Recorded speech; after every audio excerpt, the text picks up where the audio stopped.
Hello मेरी प्यारी सभी मेरे प्यारे भाई बहनों, नमस्ते। हमारे यूट्यूब चैनल में आप लोगों का स्वागत है। आज मैं आप लोगों के लिए लेकर आई बहुत ही सुंदर, बहुत ही धमाकेदार कारवां नाच की। तो आप लोग जरूर सुने का, पसंद आएगा तो कमेंट में जरूर बताइए। चैनल पे नए हैं तो चैनल को सब्सक्राइब शेयर जरूर कीजिएगा।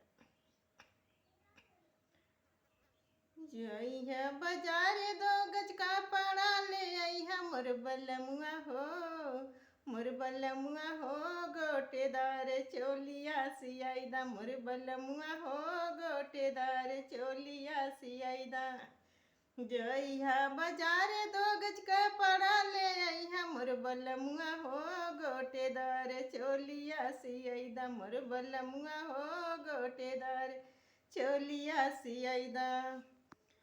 चोलिया पहिनी हम सुतलियो सरवा, चोलिया पहिनी हम सुतलियो सरवा, मोर बलमुआ हो रसे रसे बेनिया डोलैदा, मोर बलमुआ हो रसे रसे बेनिया डोलैदा।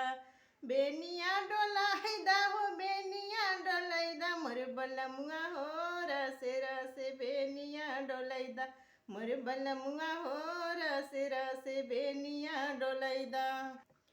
बेनिया डोलावत पड़ गे सासू के नजरिया मोरे बहू हो, बेनिया डोलावत पड़ गे सासू के नजरिया मोरी बहू हो।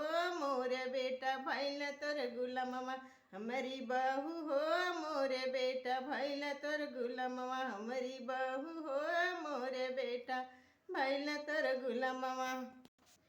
नन्हे में से तुहरा बेटा रहल तुहर जौनी दीनवा, चुटकी भर सिंदूरवा डरल हमरे मंगिया हमारी सासू हो। तब से तुहर बेटा भैल मोर गुलामवा हमारी सासू हो, तब से बेटा तुहर भैल मोर गुलामवा। जई है बाजार दो गज का पड़ा ले अइल हमर बलमुआ हो गोटेदार चोलिया सियाईदा, मोर बलमुआ हो गोटेदार चोलिया सियाईदा, चोलिया सियाईदा हो चोलिया सियाईदा, मोर बलमुआ हो गोटेदार चोलिया सियाईदा।